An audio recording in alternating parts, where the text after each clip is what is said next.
Queremos que el Señor aumente nuestra fe aquí en María Evangelizadora Radio, un pedacito de cielo en tu hogar. Nos complacemos en presentar Crece en tu fe con nuestro hermano Américo Tejada. Que nunca olvide tus promesas, que nunca olvide tus... Saludos en este glorioso día y bendiciones a los creyentes que escuchan María Evangelizadora Radio, que están sedientos de la palabra de Dios. Les envío un saludo a su hermano Américo Tejada de la parroquia San Simón de Estac San José, que está localizada en el Bronx y pertenece a la Arquidiócesis de Nueva York. Estamos aquí todos los miércoles de 4 a 5 p.m. y los sábados de 9 a 10 a.m. hora de Nueva York. En este segmento de estudio bíblico titulado Crece en tu fe, estamos estudiando el Evangelio según San Mateo. La palabra evangelio, de procedencia griega, significa originalmente la buena noticia y se empleaba para designar la recompensa que se daba al portador de una buena nueva o el sacrificio de acción de gracias que se ofrecía por ella. El apóstol Mateo escribe desde la Palestina para un público de judíos o de cristianos venidos del judaísmo. Luego, un público que conocía el vedillo en el Antiguo Testamento y que vibraba de sus expectaciones mesiánicas. Porque los orígenes de la iglesia primitiva, la regla de fe se encontraba en la enseñanza oral de los apóstoles y de los primeros predicadores. Andando el tiempo, se sintió la urgencia de consignar por escrito las enseñanzas del maestro y los rasgos sobresalientes de su vida. Y eso fue lo que hizo el apóstol Mateo. Estamos en el capítulo 11 del Evangelio según San Mateo, pero antes vamos a comenzar con una oración. Lo hacemos en el nombre del Padre, del Hijo y del Espíritu Santo. Señor, que todo lo que hagamos este día inicie con tu bendición y termine con tu ayuda. Que todo lo que digamos este día sea motivado por tu amor e inspirado por tu gracia. Que nuestras obras de este día reciban tu inspiración y perduren en tu paz. Toda esta cosa, Padre Celestial, te la pedimos en la luz y poderoso nombre de tu Hijo Jesús, que vive en el nombre del Espíritu Santo que es Dios, por los siglos de los siglos. Amén. Los créditos de estudio bíblico son dados al Padre Félix Rux, al Padre Silvano Fausti, a la Biblia de Jerusalén y a la hermana Evelyn Morán y su ministerio de música.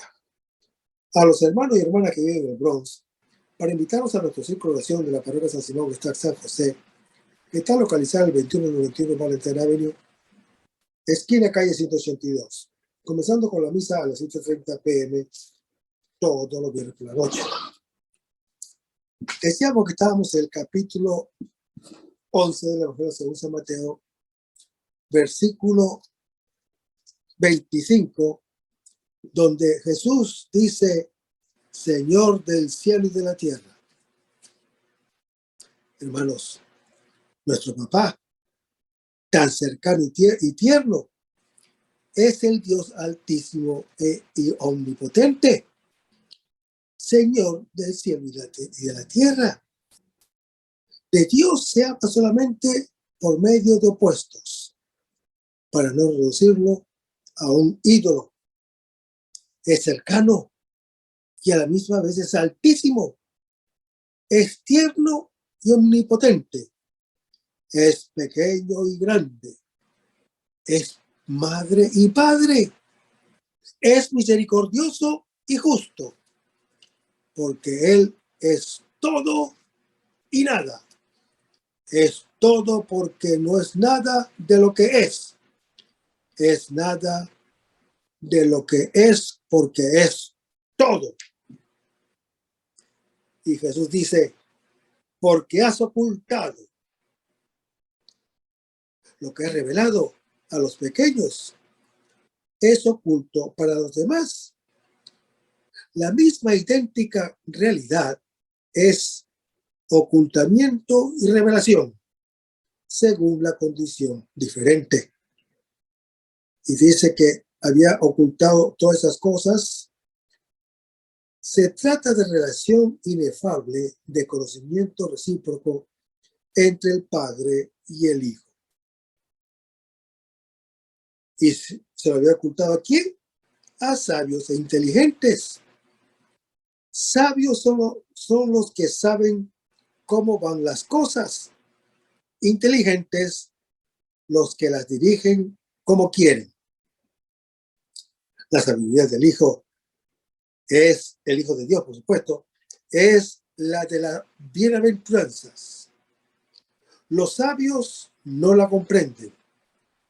Los inteligentes se defienden de ella.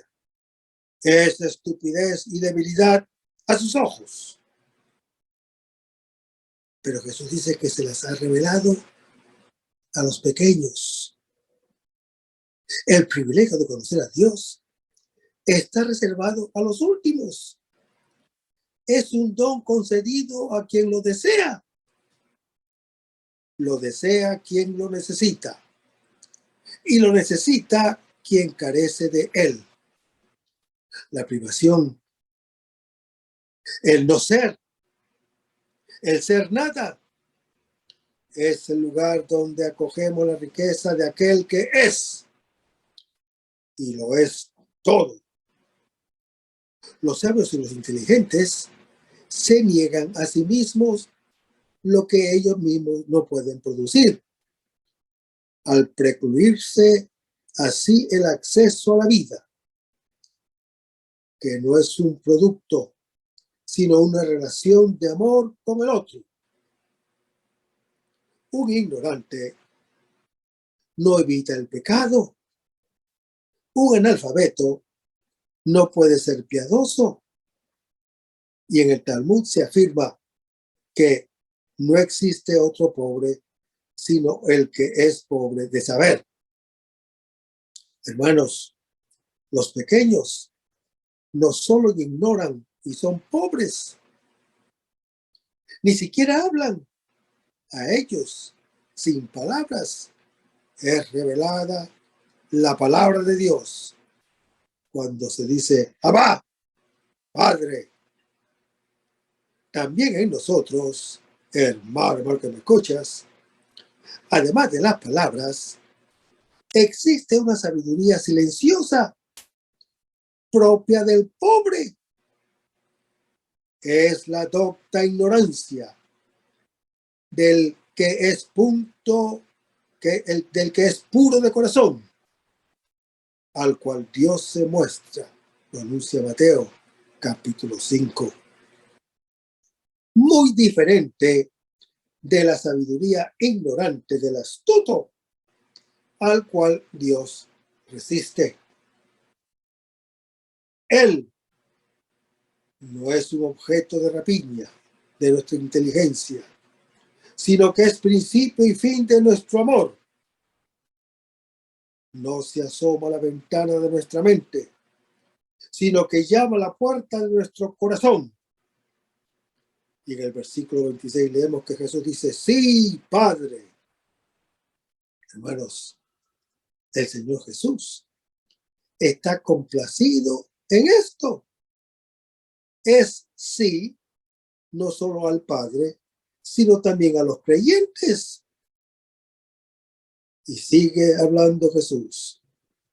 Tal ha sido tu beneplácito. El gusto del Padre es amar a los hijos. El gusto del Hijo de Dios es complacerse en este amor del Padre. El gusto del uno lo es también del otro. Y en el versículo 27 se lee que Jesús dice todo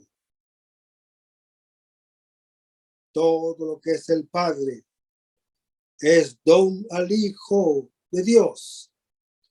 El Padre le comunica su naturaleza, le comunica su amor y se comunica él mismo en unión indisoluble con él, en su distinción de él. El Padre es Dios que todo lo da. Y dice Jesús que todo me ha sido entregado. Hermanos, todo lo que el Hijo de Dios es don del Padre. De Él recibe su naturaleza, su amor y su misma persona en unión indisoluble con Él, en su distinción de Él. El Hijo es Dios, que todo lo recibe. El dar y recibir recíproco de es su vida. Lo que Adán quiso tomar robando, Jesús lo acepta como un don. Y dice que todo le ha sido entregado a Jesús, por supuesto, por mi Padre, dice Jesús. Hermanos, Jesús es el Hijo que llama a Dios Padre mío. Si estamos en Él, viene a ser también Padre nuestro. Y Jesús dice, nadie conoce bien al Hijo sino al Padre. Hermanos, el conocimiento es el amor hacia el Hijo y es propio del Padre. El ser del Hijo de Dios es este conocimiento del Padre en relación con Él. Y dice Jesús que ni al Padre lo conoce bien nadie sino el Hijo. El conocimiento es el amor hacia el Padre, propio del Hijo de Dios. El ser del Padre en este conocimiento del Hijo con respecto a Él. Y no solamente nadie conoce al Hijo y aquel a quien el Hijo se lo quiere revelar. Hermanos, ese Dios, a quien nadie jamás ha visto, nos lo ha revelado precisamente el Hijo unigénito, que está en el seno del Padre, como lo anuncia Juan capítulo 1. Las cosas ocultas a los sabios y a los inteligentes, el conocimiento mutuo entre el Padre y el Hijo, su amor, su único Espíritu Santo, que es la vida de ambos, es comunicado por el Hijo de Dios a los pequeños que lo acogen. La palabra Abba es la herencia de los pequeños. Más allá de toda pretensión, más allá de toda sabiduría, en todo creyente existe la riqueza inefable del pequeño, la dignidad del Hijo. El pequeño la reconoce porque vive del don, vive del amor y de la gracia. Leamos ahora Mateo capítulo 11, versículos 28 y 30, donde dice, venid a mí, todos los que están fatigados y sobrecargados, y yo os daré descanso. Tomad sobre vosotros mi yugo, y aprended de mí, que soy manso y humilde de corazón, y hallaréis descanso para vuestras almas, porque mi yugo es suave y mi carga es ligera.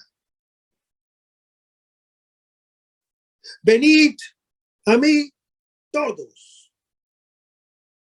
El Señor Jesús, al ofrecernos entrar en Él, en el amor del Padre, nos invita al banquete de la sabiduría, como está en Sirácides capítulo 51. El verdadero alimento es conocer a Dios como Padre y a sí mismos como hijos. Es el don del Espíritu Santo que hace disfrutar de una vida filial y fraterna.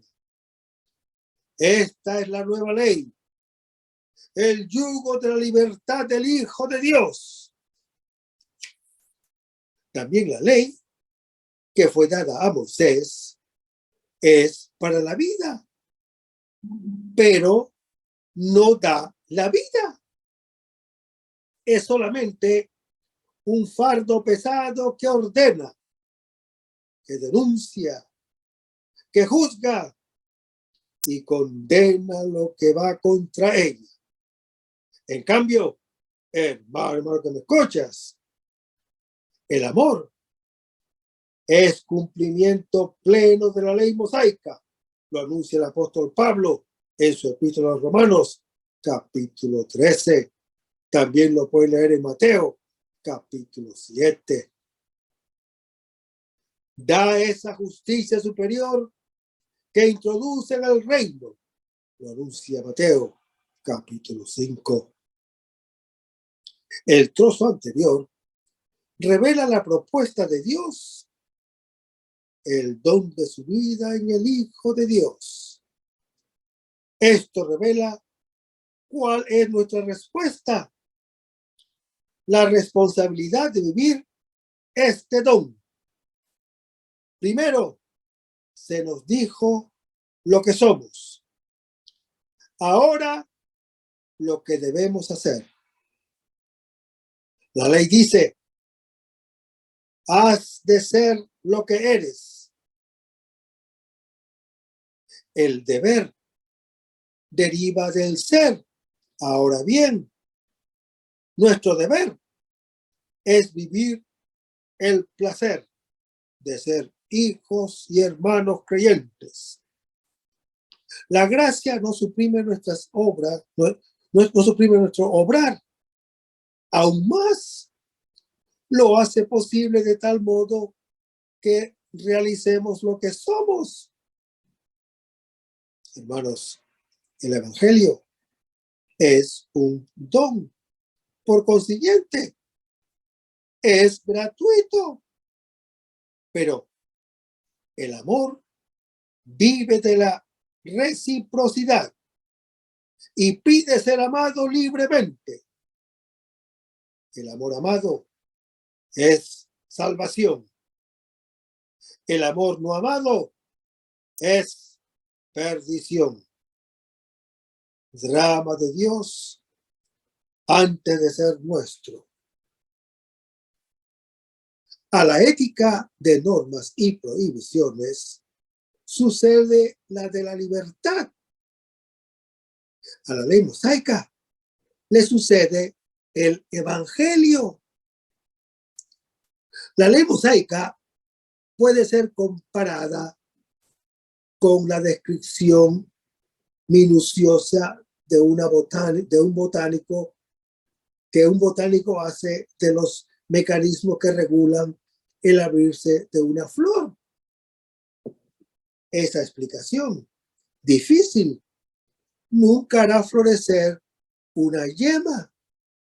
Además, hermano que me escuchas, ninguna ley está en condiciones de prescribir y hacer ejecutar lo que una madre por amor hace por su hijo.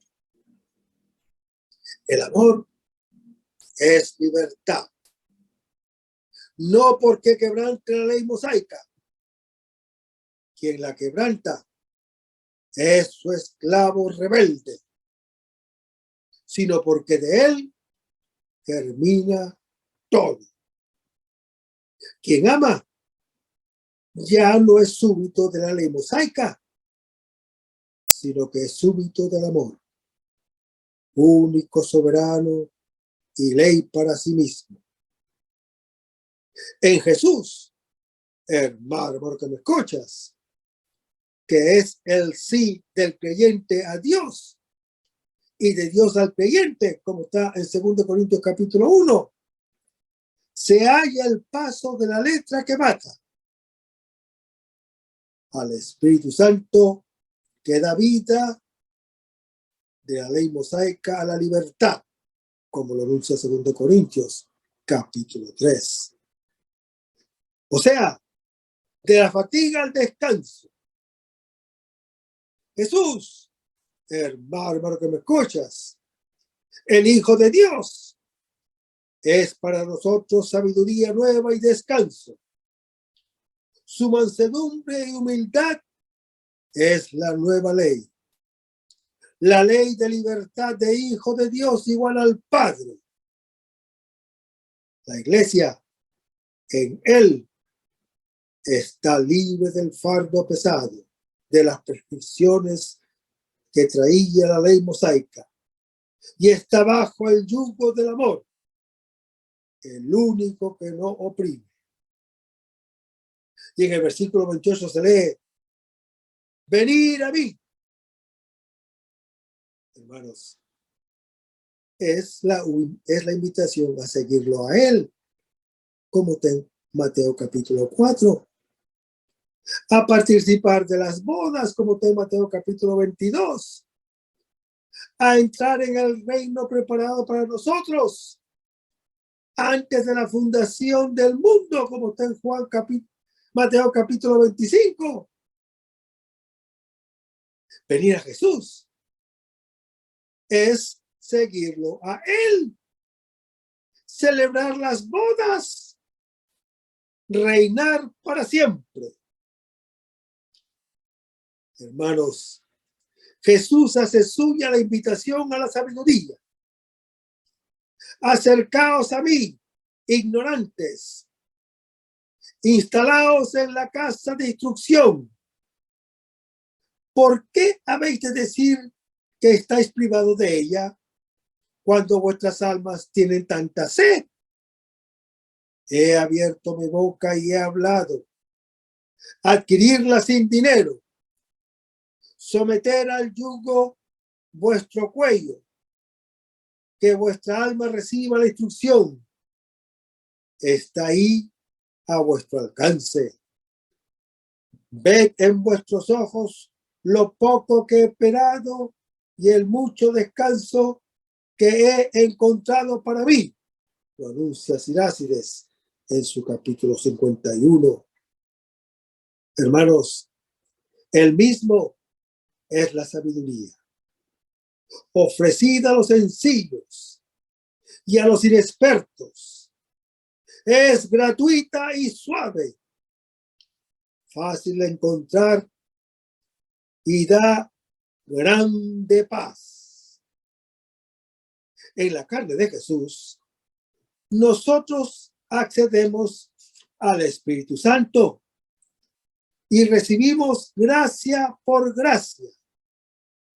En él, el Verbo se hizo carne, vino a habitar entre nosotros y nos abrió el ingreso en la gloria única del Padre y del Hijo unigénito. Lo anuncia Juan en su capítulo 1. La sabiduría invisible, hermano que me escuchas, que se manifestó con su sombra en la creación y en la historia, en la ley mosaica y en la promesa, ahora quita el velo, asequible a todos, como amor entre el Padre y el Hijo, ofrecido a nosotros en el Hijo de Dios. Bebamos con alegría en las fuentes de la salvación. Lo anuncia el profeta Isaías en su capítulo 12. Celebramos las bodas de la sabiduría, la unión entre el creyente y Dios. Y dice Jesús: venid a mí todos, incluso los de corazón, los de Corazaín, de Betsaida y Cafarnaúm. Ellos que habían quedado últimos y se habían hundido por su desobediencia, ahora están en condiciones de participar en el banquete de la misericordia, reservado por el inescrutable designio del Padre a todos sus hijos desobedientes, con o sin ley mosaica, como lo anuncia el apóstol Pablo en su epístola a los Romanos, capítulo 11. Y dice que venid a mí a los fatigados y sobrecargados. Hermanos, grande es la fatiga de quienes observan la ley mosaica. Más grande aún la opresión de quienes no la observan. ¿No dijo también Jesús que la ley mosaica hay que enseñarla y cumplirla, incluso en su detalle mínimo, como está en Mateo capítulo 5? Es verdad, pero no por la fuerza de la ley mosaica, sino del amor, que hace vivir lo que dice la ley mosaica. Pero es algo que nos da lo que antes era fatiga y opresión, y al fin condena, ahora es alegría, es descanso y justicia nueva, que nos hace comer el día sábado. Vivir la misma vida de Dios. Y dice Jesús, yo os daré descanso. Hermanos, el descanso es el final de la fatiga, el ingreso en la tierra prometida, la llegada al sábado, cumplimiento de la creación en Dios y de Dios en la creación. El descanso es el mismo Dios. Verdadera casa del creyente, a la cual cada uno está invitado a retornar después del afán de sus huidas. El creyente está como en su casa en el amor recíproco entre el Hijo y el Padre Celestial. Y en el versículo 29 se lee, tomad sobre vosotros mi yugo. Hermanos, el yugo le permite al animal usar su fuerza de una manera útil. Es como la ley mosaica para el hombre, dura, pero necesaria como disciplina. Canaliza sus energías para que pueda ganarse el pan de fatigas. A este le contrapone Jesús su yugo, la libertad del Padre que regala dones a sus amados en el sueño. Lo anuncia el Salmo 127. Es un yugo dulce, el amor con el cual Él me amó y se entregó por mí. Viene a ser mi mismo amor hacia Él.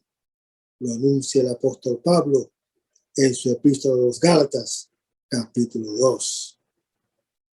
Aprended de mí, dice el Señor Jesús. Hermanos, el Señor Jesús es la sabiduría que enseña el amor a los inexpertos, expertos solo en el egoísmo. Y dice, aprendan de mí que soy manso. Jesús es el manso, el que hereda la tierra, según Mateo capítulo 5. La mansedumbre es la cualidad del Señor, cuyo poder es servir y perdonar. Y no solamente soy manso, dice Jesús, humilde de corazón. En griego dice el equivalente a pobre. Es el pequeño, el humilde, el siervo, el último. Y es el más grande, porque él que es humilde será ensalzado. Lo anuncia Mateo capítulo 23. La humildad, hermano que me escuchas, para los griegos como para nosotros, no es una virtud, es la condición obligada del esclavo. Para la Biblia, es la cualidad fundamental de Dios. El amor es humilde.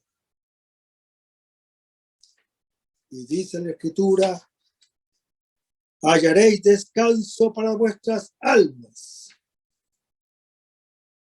Así dice el Señor Jesús.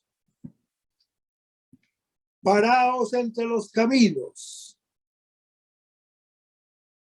Paraos entre los caminos. Bendito y alabado sea el Jesús. Y preguntar por los senderos antiguos. ¿Cuál es el camino bueno? Y andad por él. Y encontraréis sosiego para vuestras almas. Lo anuncia el profeta Jeremías en su capítulo 6. La paz está en encontrar este camino, el más antiguo, el camino eterno del Hijo de Dios, el camino de la mansedumbre y de la humildad que conduce al descanso del Padre, que es también el nuestro. Y en el versículo 30 se lee, mi yugo es suave. Hermanos, otros yugos son pesados e inútiles e incluso dañosos. En efecto, no la ley mosaica, sino el amor hace observar la ley mosaica con sus prescripciones. La ley mosaica en sí, sin el amor, provoca las transgresiones para luego denunciarlas. Lo anuncia Romanos, capítulo 7. Mi carga es ligera, dice el Señor Jesús. La ley del amor no es un fardo que hay que llevar, sino un par de alas que lo llevan a uno. Es un peso que no pesa, una carga que descarga y lo hace a uno liviano. En efecto, hermano que me escuchas, el amor es una fuerza divina interior. Es el mismo Espíritu de Dios que nos dice toda la verdad y nos da la fuerza de vivirla, como lo anuncia Juan en su capítulo 16. Al yugo que ni nosotros ni nuestros padres han sabido llevar, lo reemplaza la gracia del Señor que salva. Lo anuncia Hechos, capítulo 15. Es la ley de la libertad, lo dice Santiago en su capítulo 2. La de la nueva alianza, que nos da un corazón nuevo, como está descrita por el profeta Ezequiel en su capítulo 36. En el capítulo anterior, hemos visto que la fe en Cristo Jesús tenía que ser predicada primero a Israel y que solo su rechazo de esta fe, por supuesto, abriría la puerta a la predicación a los gentiles. Pues bien, hermano que me escuchas, en este capítulo 11, el evangelista nos describe más detalladamente quién es Jesús y cómo Israel lo rechaza. No en balde. Empieza este capítulo con la pregunta, ¿eres tú el que ha de venir o hemos de esperar por otro? Y el Señor Jesús contesta con una bienaventuranza para aquel que no toma ofensa de él.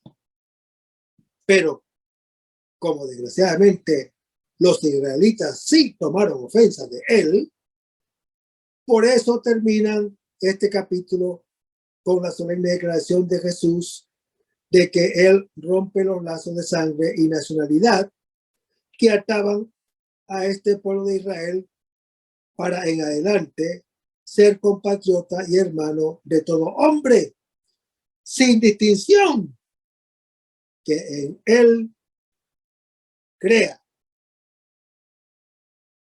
El resto de este capítulo, Mateo nos da cantidad de detalles sobre qué es lo que en concreto hay que creer de Jesús, que es Cristo o Mesías, aquel que viene anunciado y preparado por el nuevo Elías.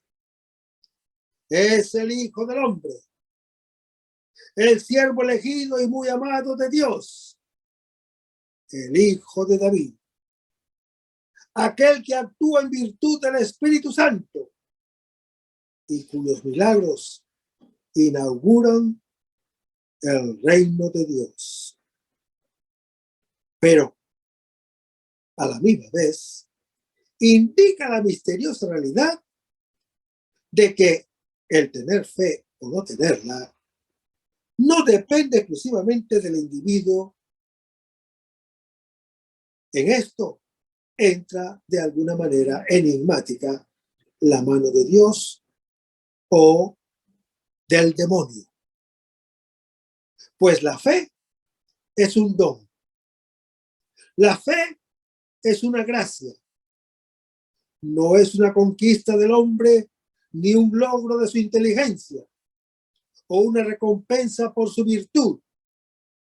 Por eso dice el Señor Jesús que Dios ha ocultado estas cosas de los sabios y estudiosos, es decir, de los escribas y fariseos y de los demás hombres engreídos de aquella generación malvada e incrédula, que aún puede incluir a algunos de los familiares del propio Jesús.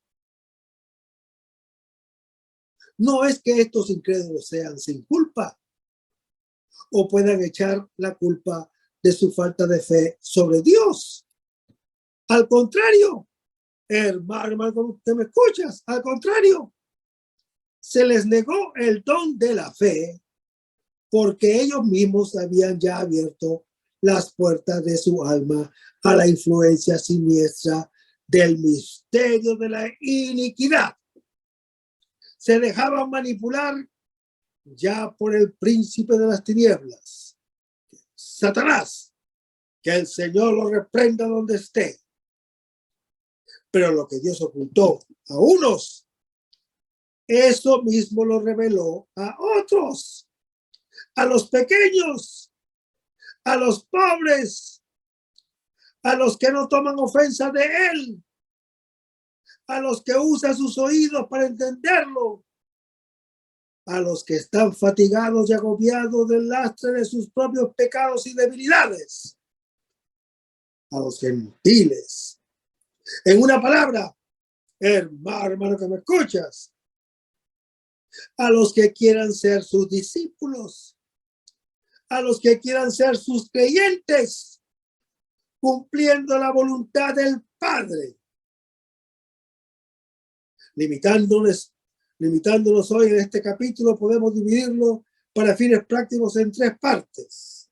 Pero ya lo veré. Sobre la invitación a la fe, como respuesta a la predicación previa de Juan el Bautista y a base de evidencia de los milagros de Jesús mismos.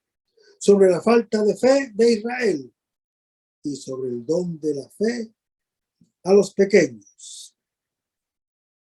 Hermanos, aunque todo este pasaje habla de Juan el Bautista, sin embargo, el centro de interés no es él, sino el propio Jesús, por quien Juan pregunta, le llama aquel que viene. Este es un título mesiánico tomado del Salmo 118, que dice: bendito el que viene en el nombre del Señor. Con este título, hermano que me escuchas, la gente aclamará al Señor Jesús el domingo de Ramos, en su entrada triunfal en Jerusalén, cuando digan: Hosana al Hijo de David, bendito el que viene en el nombre del Señor, Hosana en las alturas, como lo describe Mateo en su capítulo 21, con el mismo título, aunque a pesar suyo, habrán de darle la bienvenida los judíos el día del último juicio, lo anuncia Mateo 23. La pregunta de Juan sirve para que el Señor Jesús se identifique públicamente como el Mesías, el Mesías esperado. Por eso contesta Jesús de modo indirecto, para ellos bien claro, citando sus milagros, porque estos cumplen lo que los profetas habían predicho del Mesías, como está en Isaías 19, Isaías 61. De hecho, hermano que me escuchas, el Señor Jesús hace un recuento de sus últimas obras maravillosas, así como Mateo las contó en el capítulo 8 y 9, de los ciegos, del cojo o del paralítico, del leproso, del sordomudo. Y el Señor Jesús concluye: bienaventurado el que no toma ofensa de mí, cosa que precisamente van a hacer los judíos al criticarle mezquinamente, buscar pretexto para eliminarlo, y al llamarle comilón y bebedor, amigo de pecadores y rameras, en una palabra, un poseído por el demonio. Sobre Juan mismo, Jesús dice 3 cosas: que él era el mensajero especial, el nuevo Elías, anunciado por el profeta Malaquías en Malaquías capítulo 3, cuya actuación inauguraría la época del Mesías, que en este sentido Juan era más grande que los demás profetas del Antiguo Testamento, que meramente habían dicho al Mesías o habían predicho al Mesías y no más, pero que aún así el menor en el reino de los cielos es más grande que Juan el Bautista. Con estas 3 cosas, el Señor Jesús otra vez quiere decir indirectamente algo sobre sí mismo, pues si Juan es el precursor del Mesías, entonces no cabe negar que el Señor Jesús, que vino enseguida después de Juan y preparado por él, ha de ser ese Mesías mismo. Además, hermano que me escuchas, aquel menor del versículo 11 es el propio Jesús, pues Juan había nacido 6 meses antes de Jesús y comenzado su predicación antes que él. Por eso, en el orden del tiempo, Juan el Evangelista o Juan el Bautista era el hermano mayor y Jesús el hermano menor. Pero en el orden de importancia, el Señor Jesús está incomparablemente por encima de Juan el Bautista, según este mismo lo testiguó cuando dijo: el que viene detrás de mí se ha puesto delante de mí, porque existía antes que yo, como lo dice Juan capítulo 1. Y después de mí viene aquel que es más fuerte que yo. No soy digno siquiera de tocarle las sandalias, lo anuncia Mateo capítulo 3. Hermanos, este pasaje es interrumpido extrañamente por el enigmático versículo: desde los días de Juan el Bautista, el reino de los cielos sufre violencia, o también se abre camino con violencia y los violentos lo conquistan. Esto puede explicarse de varias maneras, pero tal vez sería preferible entenderlo así. Desde los días de Juan el Bautista, la entrada al reino ya está abierta, pues el reino ya no es futuro, sino presente. Pero a condición de que se sea esforzado o violento, es decir, que se sea tan sacrificado y desprendido como Elías y Juan el Bautista lo eran, quienes, por razón de su fidelidad a Dios, llegaron al trance de la muerte por parte de perseguidores.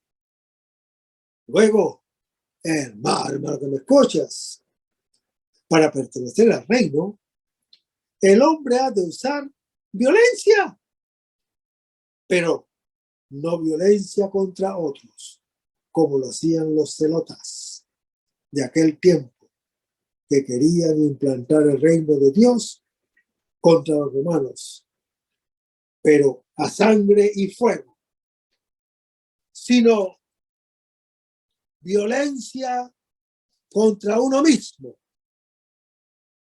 en el sentido como lo explicó el Señor Jesús en Mateo capítulo 10, cuando dice: el que ama a sus padres o a sus hijos más que a mí, no es digno de mí.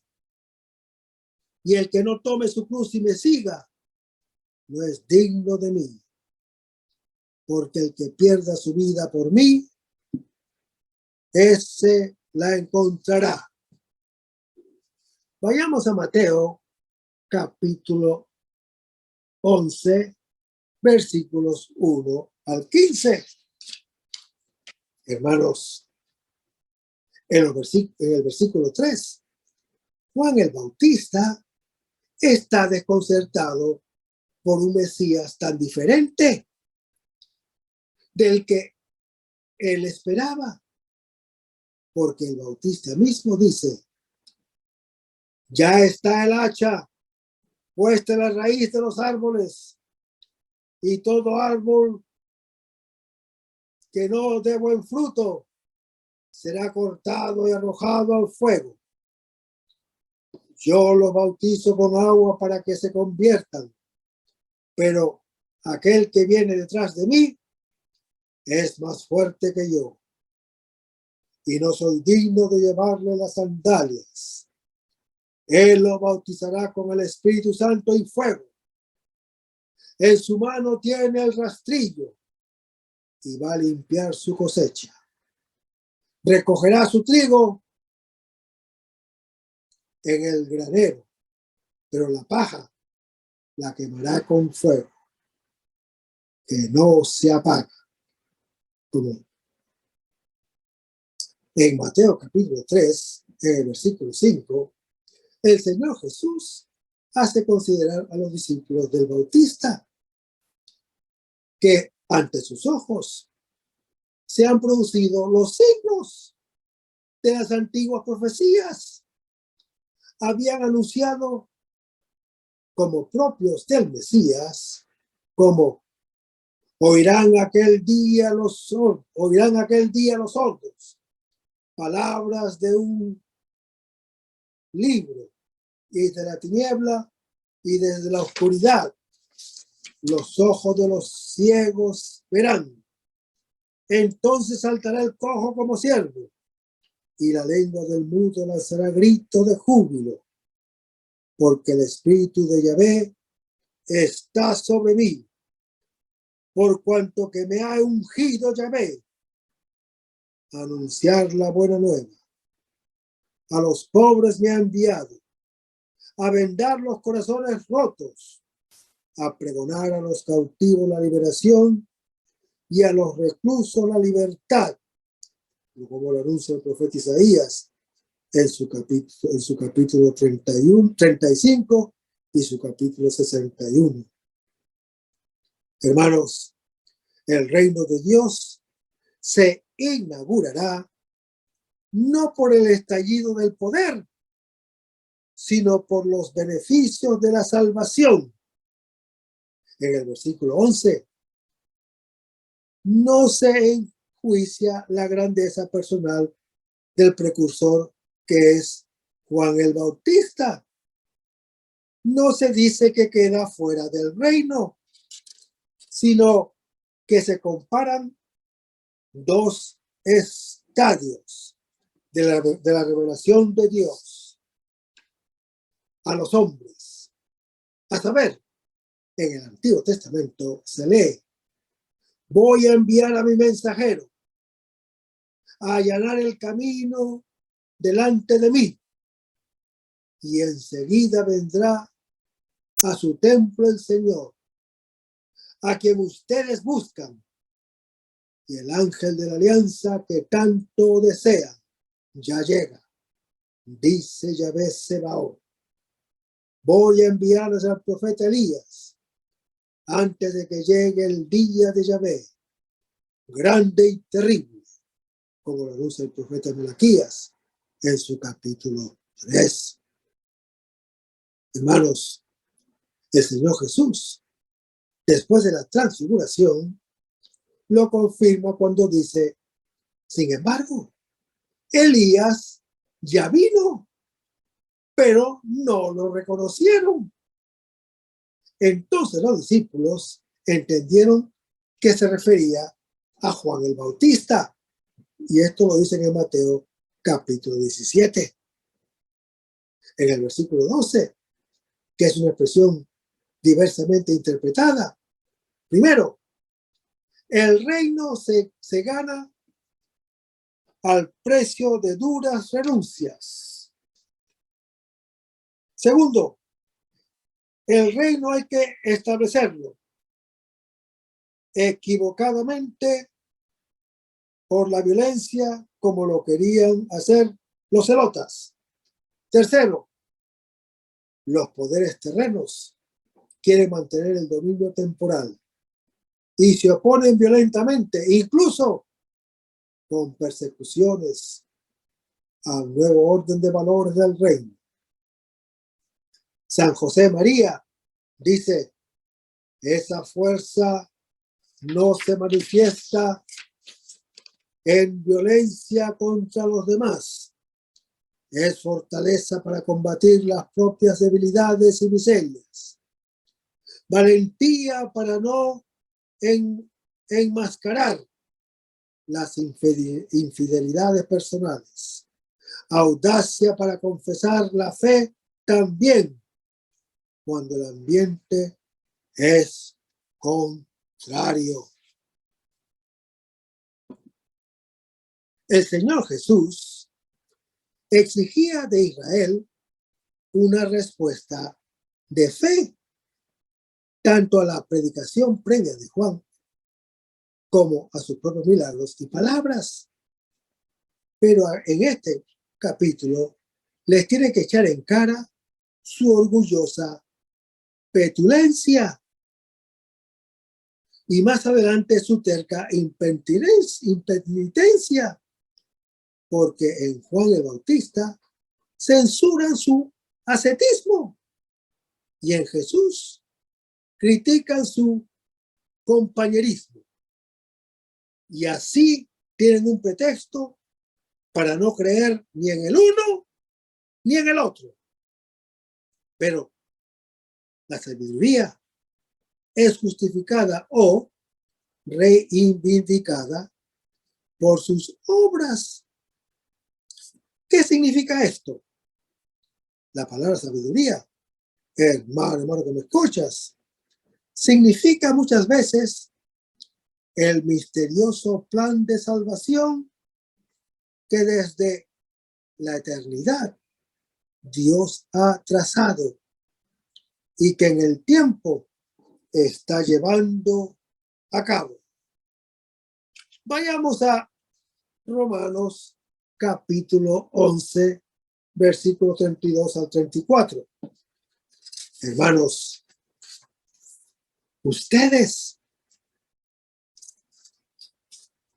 el apóstol Pablo se dirige a sus lectores cristianos, convertidos del paganismo. El apóstol contempla una vasta perspectiva, el misterioso plan de Dios respecto de judíos y gentiles, coronado por su infinita misericordia en favor de unos y otros. En otro tiempo, los gentiles fueron desobedientes a Dios, según lo dice Romanos capítulo 1. Pero ahora, por la desobediencia de los judíos, son objeto de misericordia divina. Pues bien, hermano que me escuchas, de igual manera, ahora, los judíos se muestran desobedientes a Dios. Pero esta situación no será sino para que, por la misericordia otorgada a los gentiles, también ellos, ahora, en un futuro próximo, según las perspectivas del apóstol Pablo, sean objeto de la misericordia divina. Tanto la desobediencia de unos como la misericordia otorgada a los otros parece jugar una verdadera causalidad.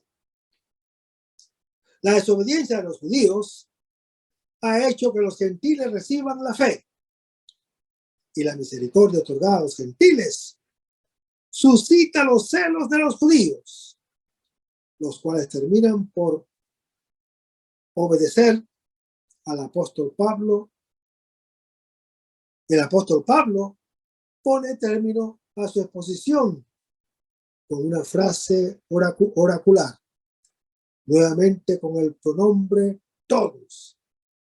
Quiere referirse no a todos los hombres como individuos, sino a los grandes conjuntos de la humanidad, judíos y gentiles. Al estilo bíblico, Pablo remite toda causalidad directamente a Dios. El pecado en que se haya sumergido la humanidad entera tiene un lugar en los designios salvíficos de Dios. Dios ha encerrado a todos en la desobediencia para usar con todos ellos de su infinita misericordia, según lo anuncia el apóstol Pablo en su epístola a los Gálatas, capítulo 3. Al terminar el examen de los pasajes sobre el futuro de Israel, quedan muchas cuestiones a las que es imposible responder. ¿Cuál será la proporción de convertidos sugerida en la expresión todo Israel? ¿Tendrá alguna relación la readmisión del pueblo elegido con el fin del mundo? ¿Cuál será el modo de su conversión? ¿De manera progresiva o de golpe? Eso, hermano que me escuchas, lo vamos a ver en el próximo segmento. Manténganse en sintonía. Vamos a despedirnos con oración. Nos vemos en el nombre del Padre, del Hijo y del Espíritu Santo. Señor Jesús, ayúdanos a conservar el fervor espiritual, la dulce y confortable alegría de evangelizar, incluso cuando hay que sembrarte lágrimas, como Juan el Bautista, como lo hicieron los apóstoles Pedro y Pablo y los otros apóstoles, y también esa gran multitud de evangelizadores que se han sucedido a lo largo de la historia de la Iglesia Católica, con un ímpetu interior que nada ni nadie sea capaz de extinguir. Señor Jesús, que sea esta la mayor alegría de nuestras vidas entregadas al Evangelio. Y ojalá que el mundo actual pueda así recibir la buena nueva de tu tu evangelio, porque tenemos la tarea de anunciar el reino de Dios y de implantar tu iglesia en este mundo que todavía no te conoce. Toda esta cosa, Padre Celestial. Aumenta mi fe, Señor, aumenta mi fe. Aumenta mi fe, Señor, aumenta mi fe. Que nunca olvide tus promesas, que nunca olvide tus palabras, que Él lo crea, que no lo dude jamás. Tu palabra me dice, todo el que pide se le dará. Y el que toque a la puerta se le abrirá. Todo es posible para ti, Señor. Aumenta mi fe, Señor, aumenta mi fe. Aumenta mi fe, Señor, aumenta mi fe. Aumenta mi fe, aumenta mi fe, aumenta mi fe, aumenta mi fe, aumenta mi fe, aumenta mi fe, aumenta mi fe, aumenta mi fe, Señor.